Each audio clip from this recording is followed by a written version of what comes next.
Hello everyone. तो अभी तक हम बात कर रहे थे about Huygens principle of wave theory of light. So according to Huygen, light travels in the form of waves. तो इससे पहले की जो क्लास थी उसमें हमने जाना था कि हाइजन ने कैसे वेव थ्योरी ऑफ लाइट को प्रपोज किया और किस तरह से उसको इस्टाब्लिश किया। और बेस्ड ऑन हिज थ्योरी ही summed up the theory wave theory of light into this Huygens principle. तो एक बार फिर से इसको रिकैप करते हैं। तो हाइजेंस के प्रिंसिपल ने वेव थ्योरी ऑफ लाइट के बारे में कहा कि every point on a wave front, तो वेव फ्रंट को हमने पहले ही समझा है। Wave front it is nothing but the common location of all those points which are in phase with each other. So according to Huygens principle, every point on a wavefront behaves as if it is a secondary source of light, या इसको इस तरह से भी कह सकते हैं as if it is the source of the secondary wavefront, sending secondary waves in all possible direction। कहने का मतलब जब लाइट किसी एक मीडियम में ट्रेवल करती है या स्पेस में ट्रेवल करती है तो वो सभी पॉइंट्स जो लाइट एमिट आउट करते हैं ठीक उसी तरह से जैसे कि original source of light emit out करता है। इसका मतलब वो सभी points which lie on a wave front they behave as a source of secondary wave front. Next wave front के लिए वो एक सोर्स की तरह बिहेव करते हैं। ठीक है। सेकेंड पॉइंट, हाइजेंस के प्रिंसिपल ने क्या कहा? The new secondary wavelets are more effective in forward directions only. कहने का मतलब ये है कि जो अगला वेव फ्रंट होगा वो हमेशा फॉरवर्ड डायरेक्शन में ही होगा, ना कि बैकवर्ड डायरेक्शन में। And point number 3, it was that the common envelope will be the common tangent line or curve or surface. This is called as envelope. The common envelope which is tangent of all the secondary wavelets, जो secondary wavelets बनते हैं किसी prime एक wave front के ऊपर, सभी points अपने अपने वेव फ्रंट्स बनाते जाते हैं, उन सभी के ऊपर जो कॉमन एनवेलप होगा, tangent envelope given in the forward direction, it gives the new wave front at any instant of time. So this is what Huygens principle says about wave theory of the light. सबसे पहला point कि एक wave front के ऊपर आने वाले सभी points जो हैं वो एक सोर्स की तरह बिहेव करेंगे, जो कि उसी तरह से लाइट एमिट आउट करेंगे जिस तरह से ओरिजिनल सोर्स करता है इन फॉरवर्ड डायरेक्शन। और दूसरा पॉइंट है कि ये जो पॉइंट्स होंगे ऑन द वेव फ्रंट, ये लाइट तो सभी डायरेक्शन में सेंड करेंगे, लेकिन they are more effective in the forward direction only. जो बैकवर्ड डायरेक्शन वाले जो लाइट है वो आपस में कैंसल आउट हो जाती है, right. So the light travels only in the forward direction. और तीसरा पॉइंट है कि किसी भी पॉइंट ऑफ टाइम के ऊपर, ये इसके बारे में, किसी भी पॉइंट ऑफ टाइम के ऊपर जो नया वेव फ्रंट होगा वो कैसे और कहाँ पे बनेगा। It will be nothing but the new wave front, और we can say secondary wave front. It will be the common envelope tangent to all the secondary wavelets at any given instant of time in forward direction. It will be the new wavefront or secondary wavefront at that instant of time. So when you have to explain what is Huygens principle or what is Huygens theory of light, you simply has to write these 3 points. Okay, now based on Huygens theory or wave theory of light as proposed by Huygens, he explained the phenomena of reflection and refraction of the light at the first, and he successfully explained the laws which are followed by the light based on the wave theory of the light, and hence established the wave theory of the light. So first of all, let us take the reflection of the light explanation by the Huygens principle. तो इसके लिए हम क्या करते हैं? We take this diagram. इस diagram में X Y is the reflecting surface. नीचे वाला जो इसका सरफेस है वो पॉलिश्ड है और ऊपर वाला जो सरफेस है वो रिफ्लेक्टिंग है। तो ये वेव फ्रंट्स जो इंसिडेंट लाइट बीम से आएंगे वो कुछ इस तरह से ट्रेवल करते रहेंगे, और जो लाइट रे है वो it will be perpendicular to the wave front. So मान लीजिए इंसिडेंट जो लाइट बीम है उसका ए बी वेव फ्रंट है जो सबसे पहले इस रिफ्लेक्टिंग सरफेस तक पहुंचता है।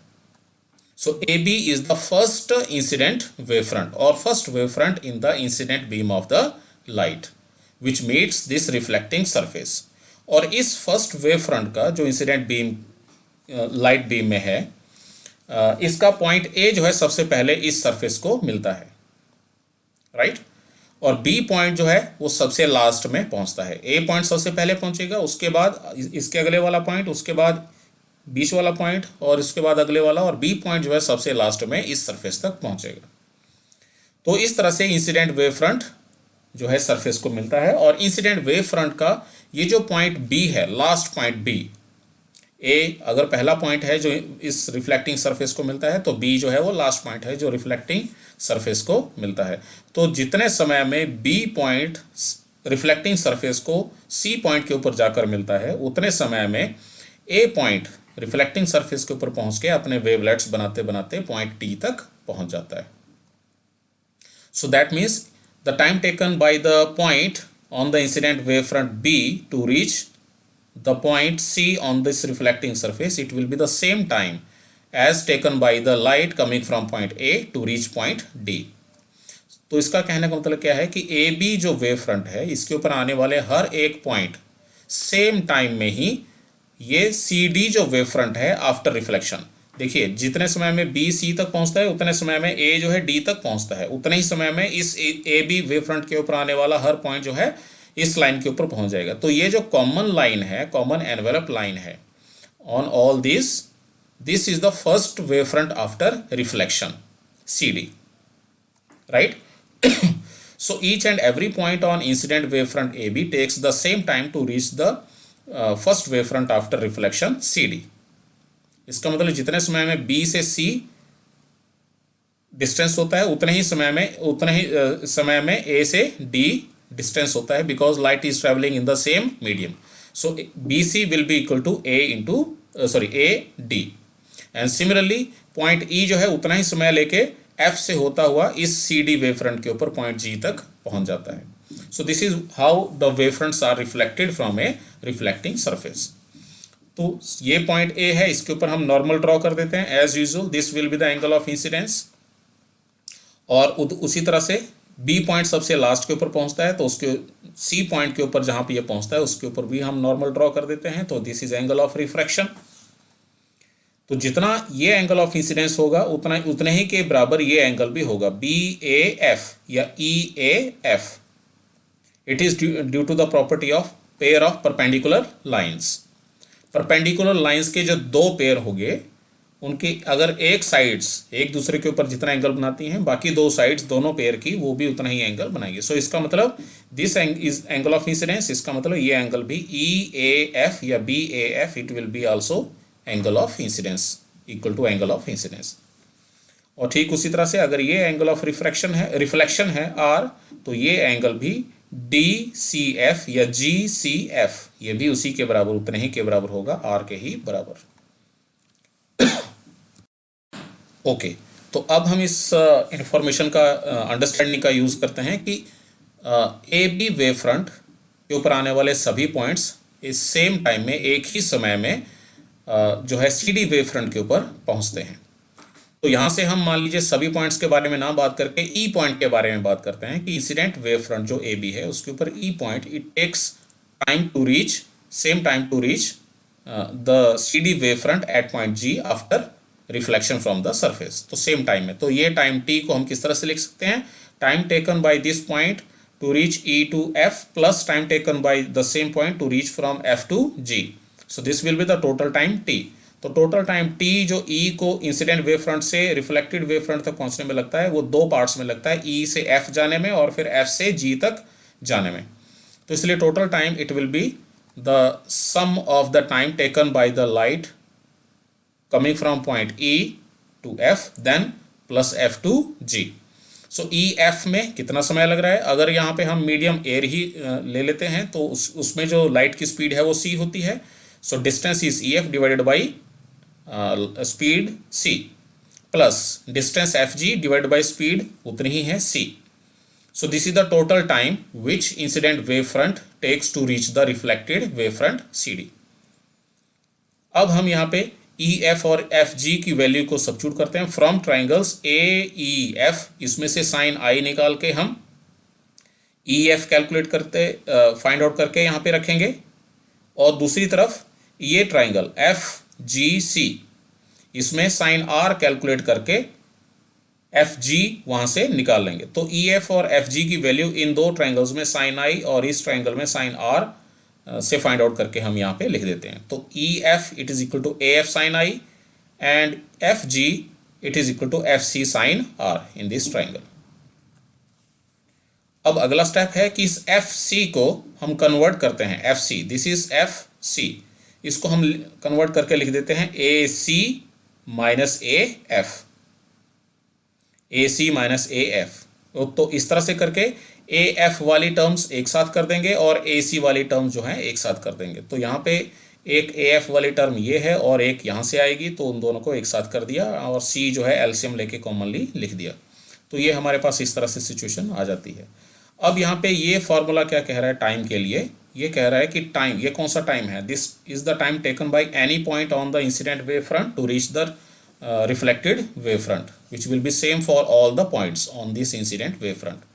लेकिन ये फॉर्मूला कह रहा है कि ये जो टाइम है ये किसके ऊपर डिपेंड करेगा, ए एफ के ऊपर डिपेंड करेगा।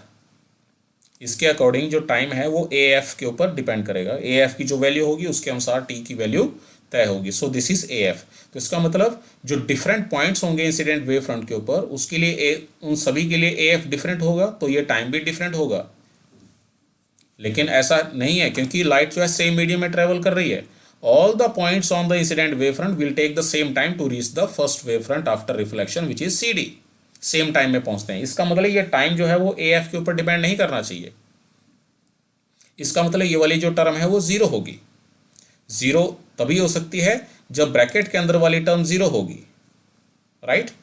whenever sin I minus sin R is equal to 0, only then this term will be 0, so that the effect of AF is not there. तो जो तभी पॉसिबल है जब sin I और sin R दोनों आपस में बराबर हों, तभी ये 0 हो सकता है।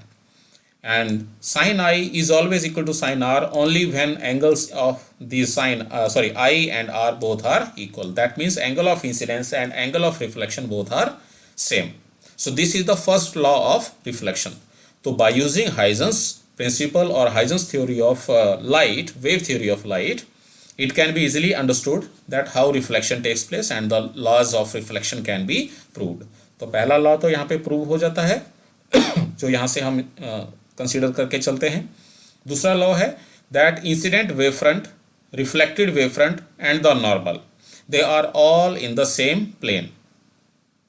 अगर आप इसको ठीक से इमेजिन करेंगे तो ये वाले जो वेव फ्रंट हैं ये साइड से ये वाला जो वेव फ्रंट है इधर से नहीं, ये तो एंगल ऑफ इंसिडेंस है, साइड से अगर देखा जाएगा तो ये रिफ्लेक्टिंग सरफेस के ऊपर 90 डिग्री एंगल के ऊपर हमेशा रहेंगे साइड से। Incident wave front C D और reflected wave front incident wave front A B और reflected wave front C D, side से ये हमेशा जो सरफेस के नॉर्मल ही होंगे और नॉर्मल तो ऑलरेडी नॉर्मल होगी। इसका मतलब ये सभी तीनों चीज़ें, incident wave front, the reflected wavefront and the normal, they all lie in the same plane. तो ये second law of reflection है which again proves here. So this clearly suggests that Huygens wave theory of light or Huygens principle regarding wave theory of light clearly and correctly explains the reflection of the light, reflection phenomena of the light, right? क्योंकि उस case में हमें दोनों जो laws हैं reflection के वो prove हो रहे हैं यहाँ पे। So that means the wave theory of light is correct.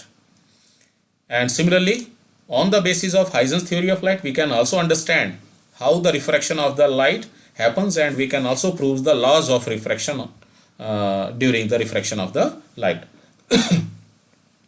तो उसके लिए ये उसका रे डायग्राम रहेगा। This xy is the surface which is separating the two media. This is the rarer medium, this is the denser medium. Rarer medium refractive index mu1, इसको अगर air मान लिया जाए तो उसका रिफ्रैक्टिव इंडेक्स 1, और दूसरा मीडियम कुछ भी डेंसर मीडियम, ग्लास, वाटर, कुछ भी लिया जा सकता है। तो ये इंसिडेंट बीम ऑफ लाइट है, तो उसकी जो वेव फ्रंट से आगे ट्रेवल करके ए बी उसका सबसे पहला वेव फ्रंट है जो इस सरफेस को मिलता है। कौन सा surface? Which separate the two media, right. तो इंसिडेंट वेव फ्रंट ए पॉइंट के ऊपर सबसे पहले सरफेस को मिलता है। अब ए पॉइंट के ऊपर पहुंचने के बाद ये वाला जो पॉइंट है ये तो अपने वेव फ्रंट्स आगे से आगे बनाना शुरू कर देगा और डेंसर मीडियम में अपने वेव फ्रंट्स अब ये बना रहा है, डेंसर मीडियम जिसका रिफ्रैक्टिव इंडेक्स ज़्यादा है। और बी पॉइंट ये अभी तक उसी मीडियम में अपने वेव फ्रंट्स बना रहा है जो कि रेयर मीडियम है। इसका मतलब बी जो है वो फास्टली ट्रैवल करेगा, ये वाला पॉइंट अपने वेव फ्रंट्स फास्टली बनाएगा, और ए से चलने वाली जो लाइट है वो स्लोली चलेगी क्योंकि ये डेंसर मीडियम में ट्रैवल कर रही है। ठीक है, तो इसका मतलब जितना टाइम बी पॉइंट को सी तक पहुंचने में लगता है on this surface X Y, उतने समय में ए पॉइंट जो है डेंसर मीडियम में ए डी डिस्टेंस के बराबर कुछ ना कुछ डिस्टेंस कवर कर रहा है। उसी तरह से इंसिडेंट वेव फ्रंट के ऊपर हर पॉइंट कुछ ना कुछ डिस्टेंस ट्रैवल करके सी डी जो फर्स्ट वेव फ्रंट है रिफ्रैक्शन के बाद उस तक पहुंच जाता है। So this common envelope on all the wavefronts after refraction after time taken by B to C. This common envelope, it gives the first wavefront after refraction. Obviously BC will be more and FG will be less and AD it will also be less. तो इसका मतलब incident wave front के ऊपर आने वाला हर point refracted wave front के ऊपर सेम टाइम में पहुंचेगा। सो this is the first wave front after refraction. तो इस तरह से आगे फिर ये अपने जो वेव फ्रंट्स है बनाता चला जाएगा। So I think it is clear now. This is angle of incidence by geometry of pair of perpendicular lines, this will also be angle of incidence. This is angle of refraction, again by the pair of perpendicular lines, this angle will also be equal to angle of refraction. Now let us take any point on the incident wavefront which takes some time to reach the first wavefront after refraction on CD. तो हम मान लेते हैं point E जो है उस point को लेते, तो कितना टाइम ये लेगा इंसिडेंट वेवफ्रंट ए बी से रिफ्रैक्टेड वेवफ्रंट सी डी तक पहुंचने में? It will take the time from to travel from E to F and then from F to G. So therefore time taken by the light on incident wavefront, it will be the same for B to C, from E to G and from A to D. So यहाँ पे हम point E को अगर लेते हैं, so time t it is equal to the distance time taken by the light to travel this distance EF, which is traveled with the speed of the light in the air medium, which is C. So it is EF upon C plus the distance time taken for this distance FG, which is traveled in the denser medium. So in denser medium the speed of the light will be different, let it be V. So it is FG upon V. So total time, it will be the total time taken by this point E to reach G through F. So it is the time taken for EF plus time taken for FG. अब ठीक उसी तरह से इन दो triangles में EAF में sign I find out करके EF की वैल्यू लिखेंगे, और दूसरी तरफ ट्राइंगल FGC इसमें साइन R की वैल्यू निकाल के हम FG की वैल्यू लिखेंगे। सो EF और FG की वैल्यू इन दो ट्राइंगल्स में हम फाइंड आउट करके लिखते हैं, साइन निकाल के करते हैं। उसके बाद ये जो FC है ठीक उसी तरह से हम इसको फिर से रिप्रेजेंट करते हैं AC माइनस AF में। AF वाली टर्म्स एक साथ और AC वाली टर्म्स एक साथ कर देंगे, नीचे एलसीएम लेके जो भी है। तो अब यहाँ पे ये बता रहा है कि ये जो टाइम t है अगेन ये किसके ऊपर डिपेंड कर रहा है? AF के ऊपर। तो इसका मतलब जिस पॉइंट के लिए AF की वैल्यू ज़्यादा होगी उस पॉइंट के लिए टाइम t जो है ज़्यादा लगेगा, लेकिन ऐसा नहीं है। एक्चुअली क्या हो रहा है, इंसिडेंट वेव फ्रंट के ऊपर आने वाला हर पॉइंट सेम टाइम में रिफ्रैक्टेड वेव फ्रंट के ऊपर पहुंचेगा। तो इसका मतलब ये जो टाइम t है it should not depend upon AF। इसका मतलब ये वाली टर्म जो है it should be equal to 0। तो वो तभी पॉसिबल है जब ये ब्रैकेट के अंदर वाली term sine I upon C minus sine R upon V ये 0 हो जाए, जो कि तभी 0 है जब ये दोनों आपस में बराबर होंगे।